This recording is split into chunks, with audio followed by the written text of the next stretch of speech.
भोपाल से बड़ी खबर है। जीतू पटवारी के खिलाफ भारतीय जनता पार्टी ने मोर्चा खोल दिया है। इमरती देवी की शिकायत पर ग्वालियर में एफआईआर दर्ज हुई है। एफआईआर के बाद चुनाव आयोग में भी बीजेपी ने शिकायत की है। चुनाव आयोग से बीजेपी की तत्काल कार्रवाई की मांग है। इमरती देवी पर दरअसल अमर्यादित टिप्पणी का एक पूरा मामला है और इसको लेकर ये मामला अब दूर पकड़ता जा रहा है। जीतू पटवारी के चुनावी प्रचार पर रोक लगाने की मांग बीजेपी कर रही है। चुनाव आयोग ने मामले पर संज्ञान लेने का आश्वासन दिया है। बड़ी खबर इस वक्त आपको बता रहे हैं और ये पूरा मामला अब चुनाव आयोग भी पहुंच गया है और भारतीय जनता पार्टी ने चुनाव आयोग में इसकी शिकायत की है। डवरा की पूर्व विधायक एवं पूर्व मंत्री इमरती देवी सुमन द्वारा एक लिखित में कंप्लेंट डवरा सिटी थाने में की गई है। उनपे जो की गई टिप्पणी के संबंध में जीतू पटवारी जो पीसीसी के अध्यक्ष हैं, तो उस पर जो है संज्ञान लेते हुए धारा 509 और एट्रोसिटी एक्ट का अपराध पंजीबद्ध कर विवेचना में लिया गया और प्रकरण में विवेचना की जा रही है। और ज्यादा जानकारी के लिए हमारे साथ हमारे संवाददाता संदीप भंवरकर हैं फोन लाइन पर। संदीप, देखिए अभी पूरा मामला चुनाव आयोग भी पहुंच गया है और चुनाव आयोग ने आश्वासन दिया है कि इसको संज्ञान में लिया जाएगा। तो संदीप से संपर्क नहीं हो पा रहा है। तस्वीर आपको दिखा रहे हैं, देखिए वो लेटर की तस्वीर भी हम आपको दिखा रहे हैं जो मुख्य निर्वाचन पदाधिकारी को सौंपा गया है और बीजेपी लगातार इस मुद्दे को तूल दे रही है और चुनाव प्रचार पर रोक लगाने की मांग जीतू पटवारी की लगातार बीजेपी कर रही है।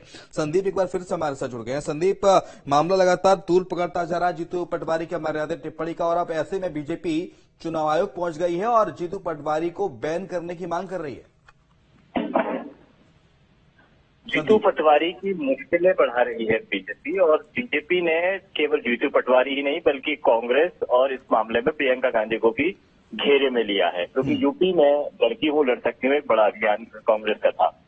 और अब जो चुनाव के ऐन पहले इस तरह का बयान जीतू पटवारी की तरफ से दे देना, ये बीजेपी के लिए एक अमृत की तरह है। और इमरती देवी का जिस तरह से अपमानित महसूस कर रही है, उन्होंने पुलिस में शिकायत की है, इंदौर में प्रदर्शन किए जा रहे हैं, मुख्यमंत्री समेत तमाम बड़े बीजेपी के लीडर्स जीतू पटवारी के खिलाफ में बयान दे रहे हैं। ये जाहिर करता है कि आने वाले दिन जीतू पटवारी के लिए मुश्किल भरे होंगे और इसको जनता के बीच में और गंभीरता के साथ में ले जाने की प्लानिंग बीजेपी की है।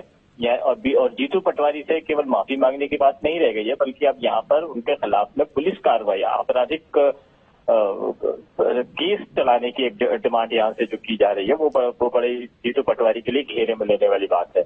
और कांग्रेस को इस मामले में जवाब देते अभी आ नहीं रहा है। अभी तक कांग्रेस की तरफ से कोई मुफ्ती जवाब आया नहीं है, कांग्रेस की तरफ से वक्तव्य नहीं आ रहा है। इसका मतलब ये है कि कांग्रेस अभी बैकफुट में है और बीजेपी जाहिर तौर पर आक्रामक है और इसका चुनाव में फायदा लेने की कोशिश कर रही है। जी, बहुत शुक्रिया आपका संदीप, तमाम सारी जानकारी को साझा करने के लिए। तो चुनाव आयोग पहुंच गई है भारतीय जनता पार्टी और लगातार इस मुद्दे को अब तूल दिया जा रहा है। जीतू पटवारी को बैन किए जाने की मांग चुनाव आयोग से कांग्रेस भाजपा कर रही है।